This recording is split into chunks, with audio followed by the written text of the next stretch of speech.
جی ہے چند سانسیں یا نبی تشریف لے آؤ کہ رستا تک رہی ہے آپ کا بیمار کی چوکھٹ۔ مہربانی کرو، حالات اچھے کرو، میری آواز گھر تک پہنچ رہی ہو ماں بہنوں، تم بھی عہد کر لو ہم اس وقت تک روٹی نہیں بنائیں گے جب تک ہمارا شوہر حلال کی کما کے نہیں لائے گا، ورنہ یاد رکھنا ہاتھ تمہارے بھی کاٹے جائیں گے۔ آج پیٹ بھر کے کھا کے سو گئے، کچھ پتہ نہیں کہاں سے آیا۔ اور یار پہلے زمانے کی عورتیں دیکھو، اللہ اکبر، اس زمانے کی کہانی بتا دوں، ابھی وقت ہے نا؟ اللہ سلامت رکھ کے ذرا کہہ دو یا رسول اللہ۔ عورتیں دیکھو کیسی تھی میرے مصطفیٰ کے زمانے کے بعد کی، قریب کا زمانہ، گھر میں غربت آ گئی، کئی دن کے بچوں کے فاقے ہو گئے۔ عورت نے شوہر سے کہا سرتاج گھر میں کچھ کھانے کو نہیں، بچوں کے چہرے نہیں دیکھے جاتے، بچوں کے چہرے نہیں دیکھے جاتے، مہربانی کرو کچھ کام تلاش کرو۔ شوہر نے کہا ٹھیک ہے تھیلا دے دو۔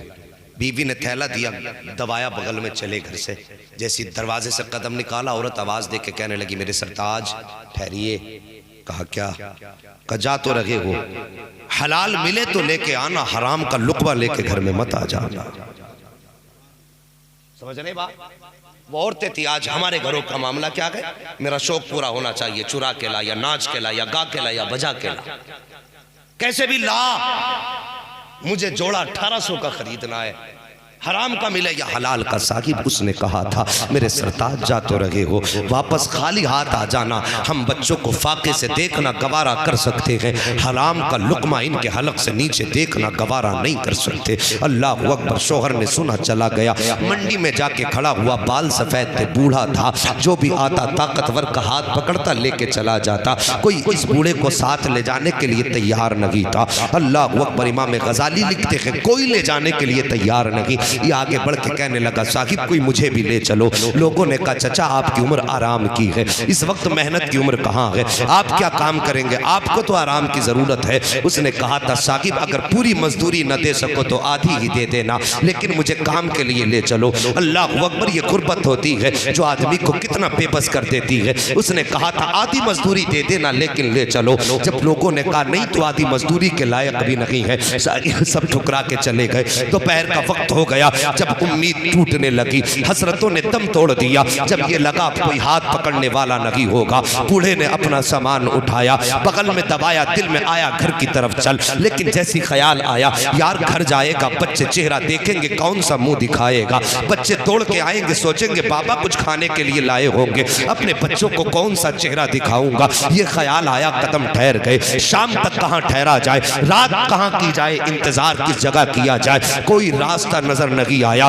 جب کچھ قدم آگے بڑھا، اس کو اللہ کا گھر مسجد نظر آ گئی، جیسی مسجد کا دروازہ نظر آیا، یہ مسجد کے اندر گیا، اس نے جا کے وضو کیا، وضو کرنے کے بعد اس نے 2 رکعات نماز ادا کی، ادا کرنے کے بعد رویا، ہاتھ اٹھا کے کہتا ہے یا اللہ آج دنیا والوں نے مزدوری کے لائق نہیں سمجھا ہے، اس لیے کوئی مجھے لے کر کے نہیں گیا ہے، یا اللہ میرے بچے فاقے سے ہیں، دنیا والے نہیں لے کے گئے تو کوئی بات نہیں ہے، آج سے میں تیرے گھر کے اندر مزدوری کروں گا، یا اللہ تیرے گھر میں جھاڑو لگاؤں گا، تیرے گھر کی صفوں کو سیدھا کروں گا، تیرے گھر میں آنے والوں کے جوتے سیدھے کروں گا، میرے مالک میرے بچوں کے رزق کا انتظام کر دے۔ یہ کہہ کے روتا رہا، دعا کرتا رہا، اس کے بعد مسجد کی صفائی میں لگ گیا، تو پہر سے شام ہو گئی، صفائی کرتا رہا، جب سورج چھپ گیا اندھیرا ہونے لگا، پھر اس کو خیال آیا چل گھر کی طرف، یہ گھر کے ارادے سے نکلا ہے، جیسی گھر کے قریب آیا دل میں خیال آیا یار پہلے دور سے چھپ کے دیکھ بچے جاگ رہے ہیں یا سو گئے ہیں، اگر جاگتے ہوں گے تو کون سا چہرہ لے کے جائے گا۔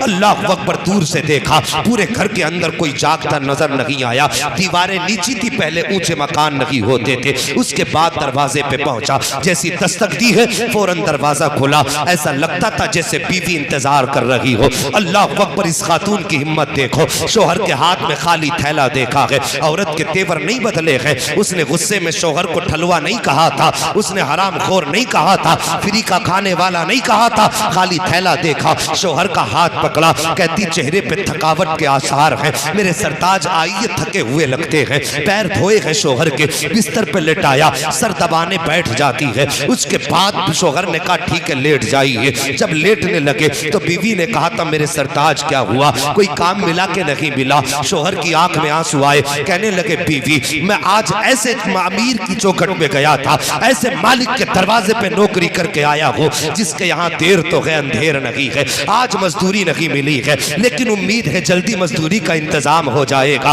بیوی کہتی بہت اچھی بات ہے، ایک دن کا اور فاقہ کا برداشت کر لیں گے۔ اللہ اکبر، 2 دن گزر گئے، جیسی تیسرا دن آیا ہے، جب یہ گھر سے چلنے لگا، بیوی کہتی ہے سرتاج اب فاقے برداشت نہیں ہوتے ہیں، اب بچوں کی بھوک نہیں دیکھی جاتی ہے، میرے سرتاج اپنے مالک سے جا کے کہہ دینا کہ پوری تنخواہ چاہے 3 دن کے بعد دے دے، لیکن کم سے کم اتنا تو دے دے کہ جس سے میرے بچوں کے ایک وقت کے کھانے کا انتظام ہو جائے۔ شوہر نے کہا ٹھیک ہے شریک حیات میں آج مالک سے جا کے کہوں گا۔ یہ کہہ کے شوہر مسجد میں آیا ہے اور اس کے بعد اللہ کے گھر میں کام کرنے لگ جاتا ہے۔ جیسی عصر کا وقت ہوا ہے، اب اس کی آنکھیں بھیگنا شروع ہو جاتی ہے، رو کے کہتا ہے یا اللہ، ایک دن کسی نے نہیں پوچھا میں نے برداشت کر لیا، دوسرے دن کسی نے نہیں ٹوکا میں نے برداشت کر لیا، لیکن میرے مالک آج تیسرا دن ہے، میں اپنی بیوی کو تسلی دے کر کے آ گیا ہوں۔ یا اللہ اگر آج بھی خالی گیا تو اپنی بیوی کا کون سا جواب دوں گا؟ میرے مالک بس اتنا دے دے جس سے ایک وقت کے کھانے کا انتظام ہو جائے۔ یا اللہ باقی مزدوری جب چاہے تب دے دینا، کم سے کم ایک وقت کی روٹی کا انتظام تو کر دے۔ یہ کہتا میں روتے روتے میری ہچکی بند گئی، پھر مجھے خود خیال نہ رہا کہ میں کیا کر رہا ہوں۔ وہ کہتا میرے دل میں خیال آیا اب گھر کی طرف چل، لیکن جب خالی تھیلا دیکھا ہمت ٹوٹنے لگی۔ کہتا میں نے خالی تھیلے میں مٹی کے ڈھیلے بھرنے شروع کر دیے تاکہ بچے خالی تھیلا نہ سمجھے، اس کو دیکھ کر کے تسلی ہو جائے۔ کہتا میں مٹی بھر کے تھیلے میں چلا، کہا جب چل کے قریب آیا میں اپنے گھر کے قریب پہنچا ہوں، میں نے جھانک کے دیکھا، دیکھوں بچے جاگ رہے ہیں کہ سو رہے ہیں، دستور کے مطابق میں نے جھانکا، لیکن کہتا مجھے حیرت ہوئی، میرے گھر سے دھوئیں اٹھ رہے تھے، چولہے میں آگ جل رہی تھی، میں نے آنکھوں کو ملا، میں سوچنے لگا میرے گھر میں تو ایک وقت کا کھانے کا انتظام نہیں ہے، پھر یہ چولہے کی آگ کیسے ہو سکتی ہے؟ مجھے لگا شاید میں غلط راستے پہ آ گیا ہوں، یا تو یہ میرا گھر نہیں ہے یا پھر میری آنکھوں کا دھوکا ہے۔ کہتا میں نے پھر گھر کا چکر لگایا، پھر دوسری طرف سے جھانکا تو گھر میرا ہی تھا۔ میں اس کے بعد دروازے پہ پہنچا، کہتا جیسی دروازے پہ گیا کھانے کی خوشبو میری ناک میں آ جاتی ہے، جیسی خوشبو آئی ہے اب میری خوشی کا ٹھکانہ نہ رہا۔ میں نے دروازے پہ دستک دی، جیسی دروازے پہ دستک دی ہے فوراً بیوی آ جاتی ہے، استقبال کیا، میرا ہاتھ پکڑا اور پکڑنے کے بعد گھر کے اندر لائی ہے۔ میں حیرت میں تھا، میری نگاہ اٹھی، میں نے دیکھا چولہے میں آگ جل رہی ہے، طرح طرح کے کھانوں کی خوشبو آ رہی ہے۔ اللہ اکبر یہ کہتا ہے، میں دیکھ کے حیرت میں تھا۔ میں نے اپنی بیوی سے کہا شریک حیات بتا تو صحیح یہ انتظام کس نے کیا ہے؟ عورت کہتی ہے ذرا ٹھہر تو صحیح، ابھی یہ کیا دیکھتے ہو، اندر آ کے دیکھیے۔ کہتے میں بیوی کے ساتھ اندر گیا، جیسی میں نے اندر جا کے دیکھا کیا دیکھتا ہوں، کمرے کے اندر اللہ کی نعمتوں کے ڈھیر لگے ہوئے ہیں، بڑی بڑی نعمتیں اللہ کی رکھی ہوئی ہیں۔ میں نے کہا تھا بیوی بتا تو صحیح یہ کہاں سے آیا ہے؟ بیوی نے کہا تھا آپ کو نہیں معلوم کہاں سے آیا ہے، جہاں نوکری کرتے ہو اسی نے بھجوایا ہے، جس کے یہاں مزدوری کرتے ہو اسی نے تنخواہ بھجوائی ہے۔ کتنا اچھا مالک ہے کہ ابھی آپ نے 3 دن مزدوری کی ہے، مہینوں کے راشن کا انتظام کر دیا ہے۔ اتنا سنتا ہے آنکھیں برسنے لگ جاتی ہیں۔ اس کے بعد شوہر نے کہا تھا شریک حیات بتا تو صحیح صرف مزدوری دے کر کے گیا ہے یا کوئی پیغام بھی دے کر کے گیا ہے؟ جیسے اتنی بات کہی تھی بیوی کہتی ہے ہاں جو یہ سب کچھ دے کر کے گیا ہے ایک بات بھی کہہ کے گیا ہے۔ کہا بات کیا تھی؟ کہا اس نے کہا تھا کہ جب تیرا شوہر آ جائے تو اس سے کہہ دینا کہ تجھے مزدوری میں کمی نہیں کرنی ہے، ہم طاقت عزیز تیری اجرت میں کمی نہیں کر سکتے۔ سبحان اللہ سبحان اللہ، نعرہ تکبیر، نعرہ رسالت، نعرہ حیدری، مسلک اعلی حضرت حضرت علامہ مفتی حماد صاحب قبلہ۔ سبحان اللہ سبحان اللہ، واہ واہ واہ۔ ہاں شاکب ہم تو مائل بکرم ہے کوئی سائل ہی نہیں، راہ دکھلائیں کسے رہ رو منزل ہی نہیں۔ وہ جوانوں اگر راستے بند ہو جائیں اللہ کے گھر کا راستہ کھلا ہے۔ اگر لگتا ہو غربت آئے گی تو میں کہتا ہوں لات مارو حرام ذرائعوں کو جن کے ذریعے حرام روزی میں اثر ہوتی ہے۔ اور یار حلال طریقے سے مٹی لے کے بیٹھنا تیرا کام ہے اور رزق کا انتظام کر دینا یہ مدینے والے مصطفیٰ کا کام ہے۔ اور یار بتاؤ جو حرام طریقے سے نہیں کماتے کیا وہ فاقے مر جاتے؟ جن کا توکل اللہ پہ ہوتا ہے تو فرمایا گیا وَمَن يَتَوَكَّلْ عَلَى اللَّهِ فَهُوَ حَسْبُهُ، جو اللہ پہ بھروسہ کرتا اس کے لیے اللہ کافی ہوتا ہے۔ خود سوچو ہماری تدبیر زیادہ کارگر ہوگی یا اللہ کے فیصلے زیادہ کارگر ہوں گے؟ بولو اللہ کے فیصلے زیادہ کارگر ہوں گے نا؟ حرام ذرائع چھوڑیے، حلال کمائیے، بچوں کو حلال کما کے دے کے جائیے۔ وہ مہربانی کرو اپنے جیتے جی اپنی آخرت کا انتظام کر جاؤ، مرنے کے بعد تمہاری اولاد تمہاری جائیداد پہ سانپ بن کے بیٹھ جائے گی، وہ کوئی تمہارے نام کی فاتحہ کرانے والا نہیں ہوگا۔ سب بیٹے لائق نہیں ہوتے، کچھ ہی لوگ ہوتے ہیں جنہیں اللہ توفیق دیتا ہے جو مرنے کے بعد ماں باپ کے احسانات یاد رکھتے ہیں۔ ہاں ورنہ کتنے تو ایسے موت کا انتظار کرتے ہیں تاکہ جائیداد پہ سانپ بن کے بیٹھ جائیں۔ ماں باپ اگر جائیداد دے کے گئے تو ان کی کمائی ہوئی دولت ان کے نام پہ بھی خرچ کرنے کی عادت ڈالو۔ اور کیا چاہتے ہیں وہ تم سے؟ ساری زندگی تمہارے لیے دھکے کھائے، ساری زندگی تمہارے لیے لوگوں کی گالیاں سنی، اور اولاد جیتے جی ان کے لیے ایک بار ہاتھ بھی نہ اٹھا سکے، تو پھر قیامت میں ماں باپ کا سامنا کیسے کرو گے؟ صاحب رسول پاک کی تو بہت بڑی ذات ہے کوئی تیاری؟ واؤ تمہیں ایک راز کی بات بتا دوں، اگر آج بھی مصیبتیں گھیرا ڈال لیں اور سوچو ماں باپ تو ہے نہیں دعا دینے والے، قبرستان آ جایا کرو، ان کی قبر پہ پہنچا کرو، قرآن کی کچھ آیتیں پڑھا کرو، ہاتھ اٹھایا کرو۔ سورہ فاتحہ کی تفسیر میں لکھا ہوا ہے جب کوئی بھی بیٹا باپ کی یا ماں کی قبر پہ آتا ہے نا تو پڑوس کے قبر والے کہتے ہیں اٹھ دیکھ تیرا بیٹا آیا مبارک ہو۔ سمجھ رہے میری بات؟ لوگ یہ نہیں کہ مر گئے تو مٹی ہو گئے، یاد رکھیے تفسیر کی بات کر رہا ہوں۔ بیٹا باپ کی قبر پہ جائے یا ماں کی قبر پہ، پڑوس والے کہتے ہیں مبارک ہو آج تیرا بیٹا آیا ہے۔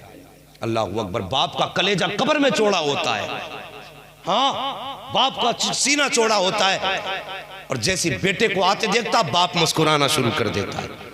ان میں کتنے ایسے بھی ہوتے ہیں جن کی قبروں پہ برسوں گزر جاتے ہیں اپنے نہیں آتے، تو وہ کہتے ہیں افسوس ہماری اولاد پر کہ تیرے آ رہے ہیں ہمارے آج تک نہیں آئے۔ وہ قبروں میں بھی رویا کرتے ہیں کاش کوئی ہماروں سے بھی کہہ دے کہ وہ ہماری قبروں پہ آ کے چکر لگا جائے۔ اور تمہیں یاد نہیں آئی باپ کی؟ اور تمہیں ہر دن باپ نے یاد کیا قبر میں، ہر دن تمہیں ماں نے آواز دی قبر سے، لیکن تمہیں یاد نہیں آئی؟ فرمایا گیا جب بیٹا ماں باپ کی قبر پہ جاتا ہے اللہ اکبر یہ ٹھہرتا ہے، جو اسے یاد ہے سورہ فاتحہ پڑھتا ہے، پڑھنے کے بعد ہاتھ اٹھا کے کہتا ہے یا اللہ جو میں نے پڑھا ہے اس کا ثواب میرے ماں یا میرے ماں باپ کی قبر میری روح ان کی روح کو بخش دے۔ فرمایا گیا یہ جب دعا کرتا ہے نا اللہ ماں باپ کی قبر میں راحت نازل فرما دیتا ہے، نور نازل فرما دیتا ہے، جنت کی کھڑکیاں کھول دی جاتی ہیں۔ جب بیٹا جانے لگتا ہے نا پھر اس کے بعد ماں یا باپ جو بھی ہو قبر میں اس کے ہاتھ اٹھ جاتے ہیں اور کہتے ہیں یا اللہ جب زندگی میں ہمارے پاس آتا تھا تو کبھی ہم نے تکیے کے نیچے سے نکال کے کھلایا، کبھی ہم نے تھیلے سے نکال کے کھلایا، کبھی ہم نے جیب سے نکال کے کھلایا، یا اللہ کبھی زندگی میں ہماری چوکھٹ پہ آیا تو خالی نہیں گیا تھا، میرے مالک آج ہماری قبر پہ آیا ہے، یا اللہ ہم تو مجبور ہیں لیکن تو تو مجبور نہیں ہے، اگر آج یہ خالی چلا گیا تو ہماری ممتا بدنام ہو جائے گی، ہمارے رشتے بدنام ہو جائیں گے، یا اللہ آج میرا بیٹا خالی جا رہا ہے۔ جیسی ماں یا باپ اتنی بات کہتے ہیں رب کا دریائے کرم جوش میں آتا ہے، رب فرماتا ہے چاہتے کیا ہو، کہ مالک جب یہ ہماری چوکھٹ پہ آتا تھا ہم اپنی طاقت سے دیا کرتے تھے، آج تیری چوکھٹ سے جا رہا ہے اپنی شان کے مطابق عطا فرما دے۔ اس کے بعد رب حکم فرماتا ہے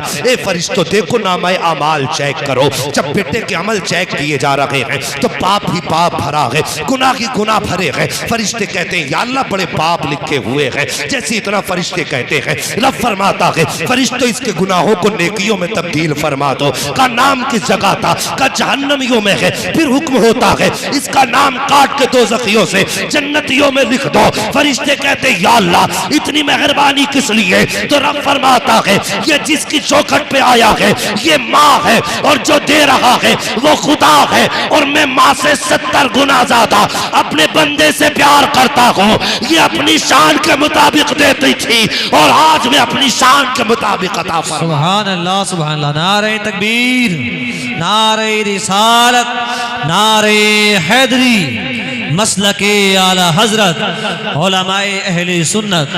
واہ واہ واہ سبحان اللہ. مہربانی کرو وقت ملے تو ماں باپ کی قبر پہ چلے جایا کرو یار، اپنوں کی قبر پہ جا کے تھوڑی دیر بیٹھ جایا کرو. اور جب تم جا کے بیٹھتے ہو انہیں راحت ملتی ہے. اور زندگی بھر بھی ماں باپ چاہتے رہے بیٹا کچھ دیر بیٹھے، لیکن موبائل نے فرصت نہیں لینے دی. تھوڑا بہت وقت ملا بیوی بچوں میں لگ گئے، ماں باپ کی یاد نہیں آئی.